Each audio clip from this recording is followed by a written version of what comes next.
지난 중간선거에서 당선된 하원 의원이 학력과 경력을 속인 데 더해 종교와 성 정체성까지 거짓말을 한 것으로 의심받고 있습니다. USC 캠퍼스 인근 학생 거주단지 앞에서 경비원이 총에 맞아 숨지는 사건이 발생했습니다. 경찰이 주택을 털고 나오는 용의자를 현장에서 체포하는 영상이 공개됐습니다. 폭설로 차에 갇혀 숨진 22살 여성이 가족에게 보낸 마지막 영상이 공개돼 모두를 안타깝게 하고 있습니다. 내년부터 적용되는 캘리포니아주 노동법에 대해 알아봅니다. 원기 보충이 필요할 때 복용했던 황제들의 보약은 바로 공진단입니다. 여기에 혈액을 맑게 하고 막힌 길을 뚫어 오장육부를 건강하게 돕는 침향을 더해서 침향 공진단을 만들었습니다. 침향은 오래전부터 임금들의 기력회복제로 사용되었죠. 10만이 정석군의 천종산삼에서 따라올 수 없는 명품 천종산삼 침향 공진단을 만들었습니다. 한 알에서 느껴지는 명품의 기운을 느껴보세요.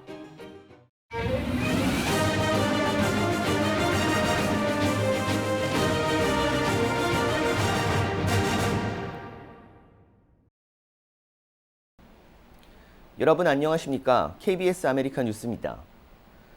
지난 중간선거에서 당선된 공화당의 한 초선 하원 의원에게 이목이 쏠리고 있습니다. 학력과 경력을 허위로 작성하고 종교와 성 정체성까지 의심받고 있기 때문입니다. 김기현 기자가 보도합니다. 미 공화당 소속인 34살 조지 샌토스 연방 하원 의원 당선인은 지난달 중간선거에서 승리한 초선입니다. 선거 기간 자신이 미국 뉴욕대 경영전문대학원을 졸업했고 골드만삭스에서 근무했으며 유대인이자 동성애자라고 선전했습니다. 하지만 당선 이후 학력은 물론 금융기관 경력까지 거짓으로 드러났습니다. Did I embellish my resume? Yes, I did. And I'm sorry. 종교 역시 유대교가 아니라 가톨릭으로 수정했고 지난 10년 동안 동성애자라고 밝혀왔는데 불과 3년 전까지 여성과 결혼한 상태였던 걸로 나타남에 따라 의심받고 있습니다. 미국 민주당에선 당장 의원 자격을 문제 삼으면서 윤리 위반 조사는 물론 징계도 추진할 뜻을 내비쳤습니다. We need answers from George Santos. He appears to be a complete and utter fraud. 반면 차기 하원에서 내석차 박빙 과반을 차지한 공화당 지도부는 대응을 자제하는 모습입니다. 샌토스 당선인 역시 의정 활동을 통해 불신을 되돌려 놓겠다며 일각의 사퇴 요구를 일축했습니다. I apologize if anybody feels hurt or betrayed. I will gain everybody's trust back by just delivering results for them and making sure they do not forget why they voted for me. 미 하원에서 의원을 제명하기 위해선 3분의 2 동의가 필요한 상황. 공화당 내에서도 조사 필요성은 제기되고 있지만 실제 표대결이 벌어질 가능성은 낮다는 관측입니다. 워싱턴에서 KBS 뉴스 김기현입니다. USC 캠퍼스 인근 학생 거주단지 앞에서 경비원이 총에 맞아 숨지는 사건이 발생했습니다. LA 경찰국은 오늘 새벽 12시 47분쯤 23가와 플라워 스트릿에서 여러 군데 총상을 입은 채 쓰러져 있는 경비원을 발견했다고 밝혔습니다. 피해자는 30대 남성으로 현장에서 숨졌습니다. 경찰은 피해자인 경비원과 용의자가 언쟁을 벌이던 중 총격이 벌어진 것으로 보고 인근 CCTV 영상을 확인하며 조사하고 있습니다. 사건이 벌어진 곳은 로렌조라는 고급 거주단지로 USC에서 약 0.5마일 떨어져 있습니다. 경찰 조사로 LA 메트로 엑스포라인 열차 운행이 오전까지 차질을 빚기도 했습니다. 연말 가장 기승을 부리는 범죄 중 하나가 절도인데요. 경찰이 주택을 털고 나오는 용의자를 현장에서 체포하는 영상이 공개됐습니다. 사건 사고 소식 윤범수 기자가 보도합니다. 신고를 받고 주택가로 급히 출동한 경찰. 주변을 조심스럽게 살피다 집에서 나오는 한 남성을 급습합니다. 2명의 경관에 의해 제압당한 남성, 집주인이 아닌 주택털이범이었습니다. 용의자는 유리창을 깨고 침입해 보석 등 값비싼 물건을 훔친 뒤 문을 열고 유유히 빠져나오던 중 미리 대기하고 있던 경찰에 의해 현행범으로 체포됐습니다.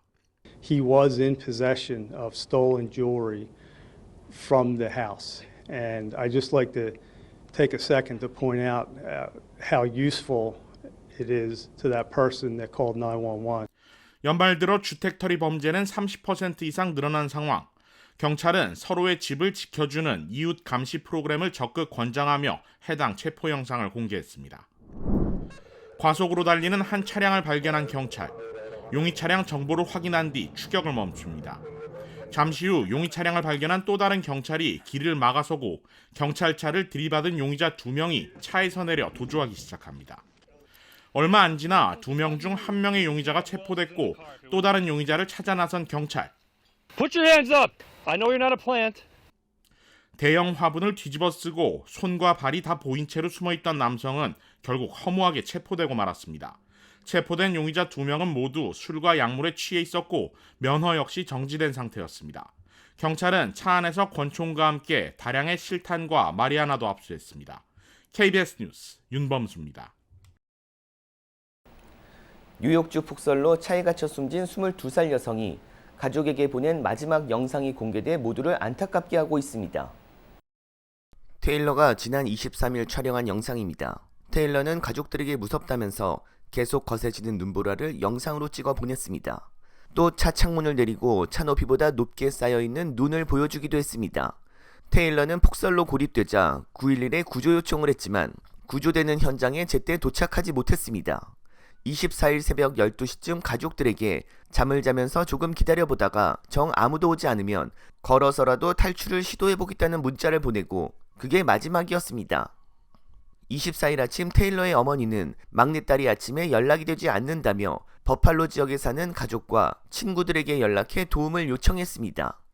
결국 테일러는 구조팀이 아닌 지인들에 의해 발견됐지만 눈에 뒤덮인 도로 위 차 안에서 차가운 시신으로 발견됐습니다.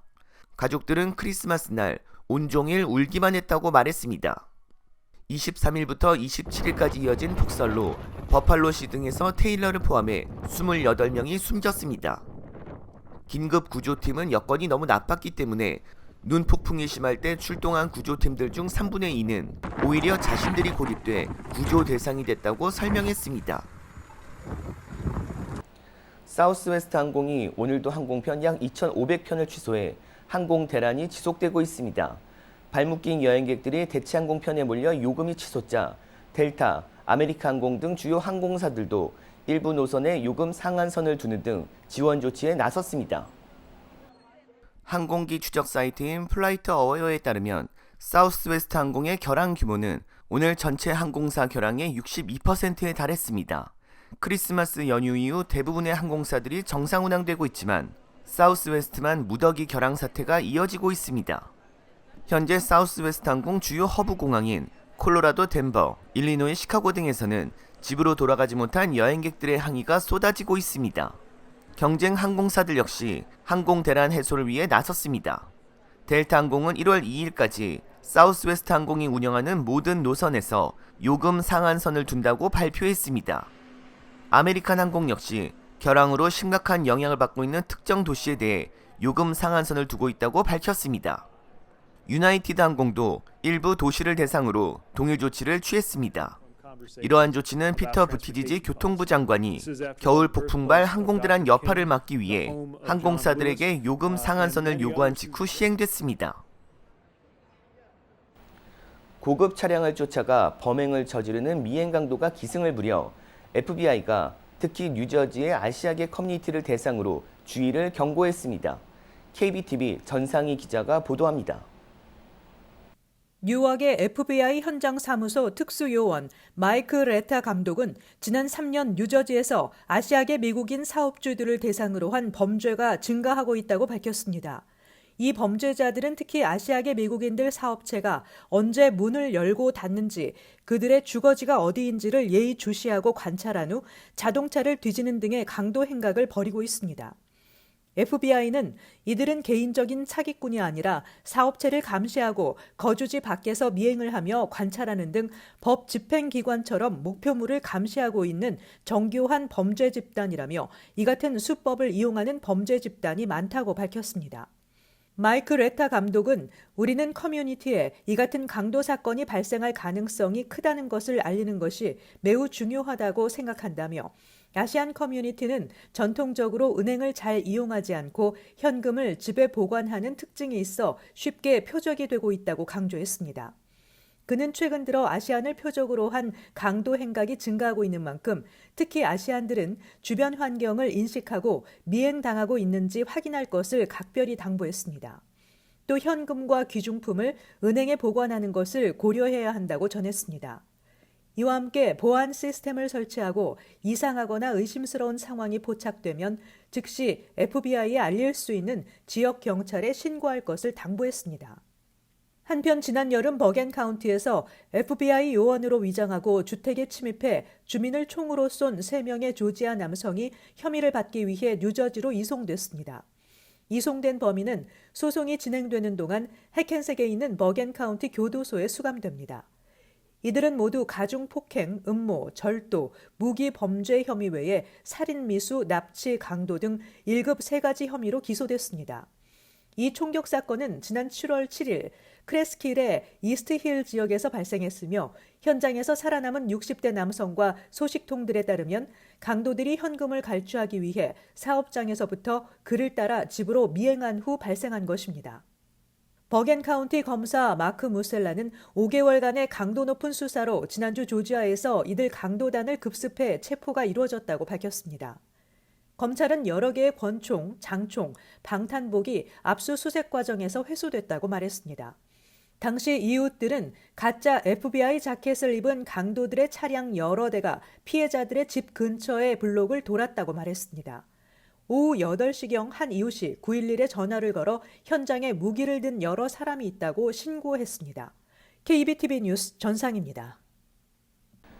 교육계는 최근 출시된 인공지능 챗봇을 악용해 부정행위를 저지르는 학생들 때문에 고심하고 있습니다. 인공지능 챗봇은 인터넷에 있는 엄청난 양의 글을 분석해 제대로 된 글의 양식과 특성을 학습하는 방식으로 실제 사람과 대화하는 것처럼 메시지를 주고받거나 문장을 작성할 수 있습니다. 학생들이 집에서 숙제나 온라인 시험을 치를 때 활용해도 교사가 모를 가능성이 높다는 것입니다. 일부 대학생들은 잘 모르는 용어를 챗봇에 물어봐 답안지를 학교에 냈고 컴퓨터 명령어를 묻자 챗봇이 만들어줬다고 밝혔습니다. 그러면서 교수는 알지 못할 것이고 이는 더 좋은 문제를 만들어야 하는 교수의 책임이라고 주장했습니다. 교사들은 이 프로그램이 더욱 많이 활용될 것을 우려하며 학생들의 글쓰기 실력을 퇴보시킬 것이라고 걱정하고 있습니다. 이에 깊은 사고력을 요구하는 문제를 내는 방안을 고민하고 있습니다. 물론 이 프로그램이 완벽한 것은 아닙니다. 사고가 필요하지 않은 질문에는 잘 답변하지만 복잡한 질문에는 훨씬 복잡한 대답을 내놨고 완전히 틀리거나 사회적 편견을 반영한 결과를 내놓기도 했다고 교수들은 조사 내용을 밝혔습니다. 내년부터 고용시장에도 대대적인 변화가 찾아옵니다. 최저임금이 오르고 채용 시 지급될 급여를 명시해야 하는 등 내년부터 적용되는 캘리포니아주 노동법에 대해 이우수 기자가 알아봤습니다. 다음 달 1일부터 캘리포니아주의 최저임금이 인상됩니다. 지역에 따라 편차가 있지만 시간당 최저임금은 $15 50센트 이상 지급해야 합니다. 최저임금이 오르면서 채용직급에 대한 급여 범위를 공개하는 법안도 시행됩니다. 고용주가 희망하는 근로자에게 얼마를 줄지 명확하게 공개할 의무가 부여되는 겁니다.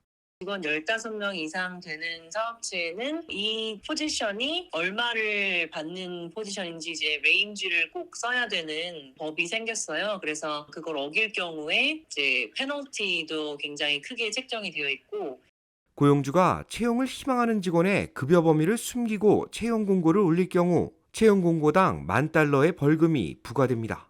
다만 새로 적용되는 법안인 만큼 일정 계도 기간을 거치게 될 전망입니다. 현재 근로하고 있는 직원들의 급여 범위도 공개 대상입니다. 만약 A라는 근로자가 같은 업무를 하고 있는 B라는 근로자의 급여에 대해 궁금해할 경우 근로자 B에 대한 정확한 급여를 공개할 의무는 없지만 해당 업무 종사자가 고용주에게 받을 수 있는 급여의 범위를 밝혀야 합니다. 같은 업무를 하고 있는 근로자들에게 투명한 근로 환경을 제공하기 위해 만들어진 제도입니다. 시간당 최저임금이 오르면서 초과근무 수당, 즉 오버타임 수령 대상자도 바뀌게 됩니다. 오버타임 수령 대상자가 아닌 관리자급 근로자는 시간당 최저임금의 2배 이상일 경우 적용되는데 최저임금이 오르면서 그 범위가 달라지게 되는 겁니다. 2023년부터는 오버타임 제외 대상자로 분류가 되려면은 64,480불 이상을 주셔야 된다는 거를 잘 인지를 하고 계셔야 된다는 거죠. 내년부터는 6만 불만 주면 그 사람은 더 이상 오버타임 제외 대상자가 아닌 오버타임을 받아야 되는 직원이 돼버리는 거예요. 그래서 법을 100% 지키지 않은 기간이 계속될 경우에 나중에 그 직원이 본인은 잘못 분류됐다라는 소송을 할 수도 있고, 노동부는 달라지는 노동법을 잘 이행하지 않는 고용주들을 대상으로 강력한 처벌을 예고했습니다. 새해부터 적용되는 노동법에 대해 고용주들의 숙지가 필요한 시점입니다. KBS 뉴스 이우수입니다. 시카고에서 산책 중인 10대 소녀의 반려견을 여러 차례 찌른 여성이 체포됐습니다. 시카고 경찰은 용의자가 61살 지넷 올리보로 지난 26일 체포됐다고 밝혔습니다. 올리보는 산책 중이던 15살 소녀에게 다가가 말을 걸었고 갑자기 소녀의 반려견을 찔렀다고 경찰은 설명했습니다. 소녀가 도망치자 용의자는 계속 쫓아가 반려견을 수차례 찌른 것으로 확인됐습니다. 용의자는 동물학대 혐의와 폭행죄로 기소됐습니다. 반려견은 다행히 생명에는 지장이 없는 것으로 알려졌습니다. 전국에서 공식 집계된 코로나19 누적 확진 사례가 1억 건을 넘어섰습니다. 그러나 무증상이나 자가진단키트를 이용한 사람을 고려하면 실제 확진 사례는 2배 이상 웃도는 것으로 추산됩니다. 질병통제예방센터 CDC는 전국의 코로나19 누적 확진 건수는 공식적으로 1억 건을 넘어섰다고 밝혔습니다. 하지만 전문가들은 무증상이나 집에서 자가진단한 확진자 등이 급증해 CDC 공식 집계에 포함되지 않아 실제 사례의 절반에도 미치지 못할 것으로 추정했습니다. 지난해 오미크론 확산 당시 하루 2만 1,000명 수준이었던 입원자 수는 고점 대비 77% 감소하고 사망자도 줄었습니다. 그러나 백신 접종에도 여전히 하루 400명이 코로나19로 숨지고 5,000명이 입원하고 있습니다. 현대차를 탑승한 커플이 300피트 협곡에서 굴러 떨어지고도 큰 부상을 입지 않은 사고가 발생해 화제가 되고 있습니다. 한 커플은 이달 중순 현대차 엘란트라 N을 타고 LA를 여행하다 사고를 당했습니다. 엔젤러스 내셔널 국유림을 지나다 차가 자갈 위에서 미끄러지면서 300피트 협곡 아래로 추락한 겁니다. 대형 사고였지만 커플은 다행히 크게 다치지 않았습니다. 사고 현장을 조사한 경찰은 차량은 완파됐지만 내부는 대체로 손상되지 않아 운전자가 살아남을 수 있었다고 설명했습니다. 운전자는 높은 곳에서 추락했는데 자신이 살아남았다며 현대차를 칭찬했습니다. 북한 무인기 침투 사건에 대해 윤석열 대통령이 북한의 어떤 도발에도 확실하게 응징, 보복하라고 지시했습니다. 확전을 각오했다는 대통령실의 입장에 야당은 국민들이 불안해서 살겠냐며 정부 대응을 비판했습니다. 우한솔 기자가 보도합니다. 북한의 어떠한 도발에도 확실하게 응징, 보복하라. 북한 무인기 도발에 윤석열 대통령이 참모들에게 지시를 내렸습니다. 응징과 보복이 도발을 억제할 수 있는 가장 강력한 수단이라고도 했습니다. 북한에 핵이 있다 해서 두려워하거나 주저해선 안 될 것이라고 대통령은 강조했습니다. 북핵까지 언급하며 대응 수위를 끌어올린 건데 윤 대통령은 거듭 상응 조치를 강조해왔습니다. 북한 무인기 한 대가 처음 내려왔을 때 우리는 2세대를 올려보내고 필요하면 격추도하라는 지시를 했다고 대통령실은 밝혔습니다. 확전을 각오하고 상응 조치를 지시했다는 겁니다. 군 당국의 중간 보고 때는 훈련이 부족했던 것 아니냐며 국방장관을 질책한 것으로도 전해졌습니다. 국가안전보장회의를 열지 않은 것에 대해선 급박하게 진행된 일종의 작전 상황이었다며 대통령에게 수시로 보고하고 지시를 받아 회의를 열 필요가 없었다고 했습니다. 윤 대통령은 오늘 미사일 개발 상황을 점검하기 위해 국방과학연구소를 방문하기로 했습니다. 확전을 각오했다는 대통령실의 입장에 야당은 수도권 영공이 뚫렸는데 NSC를 열지도 않아 놓고 확전을 각오했다니 기가 막힐 따름이라고 비판했습니다. 남북이 서로 무인기를 휴전선 너머로 보내는 일촉즉발의 위기 상황이었다며 불안해서 살겠냐고도 했습니다. 국가의 안보를 책임지고 있는 대통령 태도가 심각성을 전혀 인식하지 못하고 있는 거 아닌가 하는 생각을 하게 합니다. 아울러 북한을 향해선 9.19 군사합의 위반을 강력히 규탄하고 엄중히 경고한다고 했습니다. KBS 뉴스 우한솔입니다. 더불어민주당 이재명 대표가 내년 1월 초 검찰 소환 조사에 직접 출석해 조사를 받겠다는 입장을 밝혔습니다. 최유경 기자입니다. 성남FC 후원금 의혹 사건을 수사하는 검찰이 당초 출석을 통보한 어제 민주당 이재명 대표는 광주를 찾았습니다. 이 대표는 민주화 성지이자 민주당의 핵심 지지 기반인 이곳에서 정권 탄압에 맞서 함께 싸우자고 목소리를 높였습니다. 이재명을 죽인다고 그들의 무능과 무책임함이 가려지겠습니까, 여러분? 이재명이 죽으면 끝입니까? 또 다른 이재명이 또 앞을 향해서 나아가지 않겠습니까, 여러분? 검찰 수사에 당당하게 임하겠다며 출석 일정을 조율하겠다고 했던 이 대표. 다음 달 10일에서 12일 사이 출석을 최종 협의 중인 것으로 알려졌습니다. 대표님, 그러면 10일에서 12일 안에 지금 조율 중이신 거는 맞으신 거예요? 네, 제가 출석하기로 했으니까요. 그렇게 하시면 되겠습니다. 이 대표의 검찰 출석을 압박해온 국민의힘은 옳은 결정이라고 평가했습니다. 다만 이 대표가 노웅래 의원의 체포동의안 부결 직후 출석 의사를 밝힌 의도엔 의구심이 남는다고 했습니다. 이번 검찰 출석이 진짜 방탄을 위한 몸풀기가 아니라 죄를 뉘우치기 위한 자백의 시간이 되길 기대합니다. 12월 임시국회는 다음 달 9일 종료됩니다. 이 대표가 검찰 출석 시점을 회기 직후로 조율하고 있다고 스스로 밝힌 건 방탄 논란을 정면 돌파하겠다는 의도로 보입니다. KBS 뉴스 최혜경입니다. 원기 보충이 필요할 때 복용했던 황제들의 보약은 바로 공진단입니다. 여기에 혈액을 맑게 하고 막힌 길을 뚫어 오장육부를 건강하게 돕는 침향을 더해서 침향 공진단을 만들었습니다. 침향은 오래전부터 임금들의 기력 회복제로 사용되었죠. 10만이 장석군의 천종산삼에서 따라올 수 없는 명품 천종산삼 침향 공진단을 만들었습니다. 한 알에서 느껴지는 명품의 기운을 느껴보세요.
KBS 아메리칸 뉴스 마칩니다. 시청해 주셔서 고맙습니다.